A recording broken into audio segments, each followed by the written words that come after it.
Ginunita sa lungsod ng Baguio ang ika-36 na anibersaryo ng 1990 killer earthquake nitong Hulyo 16. Kahalagahan ng katatagan at kahandaan, binigyang diin. Narito ang ulat ni PIA-ISU intern Rench Garcia.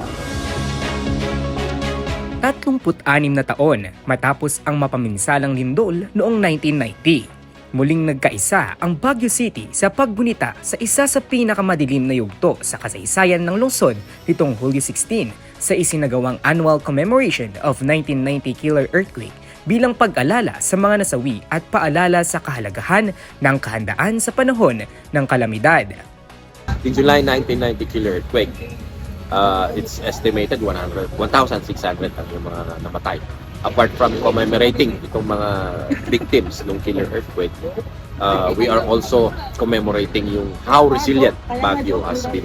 It's been a more than ilang years na, 30, 40 years na nangyari yun. And nakita natin how it has transition, Baguio City has transition yung pagiging responsive. Ngayon, ginagawa na natin, nagiging prepared na tayo, preparedness and preventive. Ayon sa pamahalaang panlunsod, nananatiling mahalaga ang paggunita upang maipasa sa susunod na henerasyon ang mga aral ng trahedya at higit pang mapalakas ang disaster preparedness ng bawat mamamayan. It reminds us of the value of preparedness. And at the same time, the overall context of resiliency. Kasi yan ang wala tayo noon yung 1990 earthquake. Puro reaction lang tayo, reactionary. Wala tayong maayos na programa with regards to disaster preparedness. Wala pa yung, hindi pa na-emphasize yung word na resiliency nun.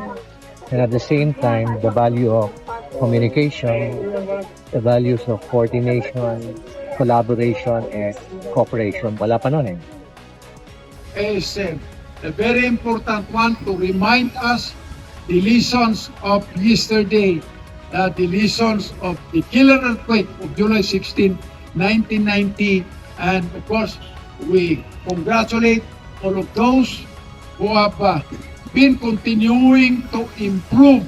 Let us continue to work together, improve our disaster risk reduction response program.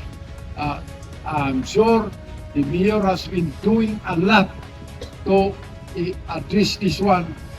Tampok din sa programa ang symbolic groundbreaking ceremony bilang pagpapakita ng patuloy na pangako ng lokal na pamahalaan sa pagpapatatag ng mga programa at infrastrukturang may kaugnayan sa disaster risk reduction. Nagsagawa rin ng candle lighting at giving of flowers ang mga dumalo bilang simbolo ng paggunita at paggalang sa mga biktima ng trahedya. Naging pagkakataon din ang programa upang magbigay-pugay sa mga nakaranas ng lindol at kilalanin ang kanilang katatagan sa pagbangon mula sa isa sa pinakamapaminsalang kalamidad na naranasan ng lungsod. Kino-commemorate natin dahil alam natin na kaya natin maging stronger, kaya natin magkaisa, kaya natin maging peaceful ulit.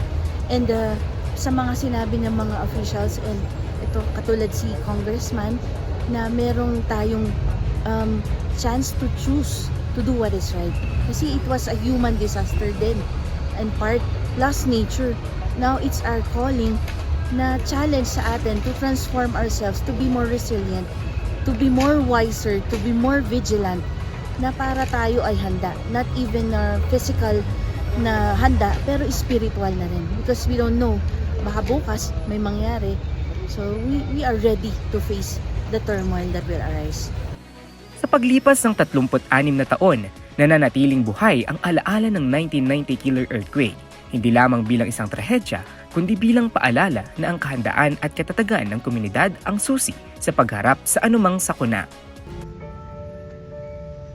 Ako po si PIA-ISU intern Rench Garcia para sa PIA News, Cordillera.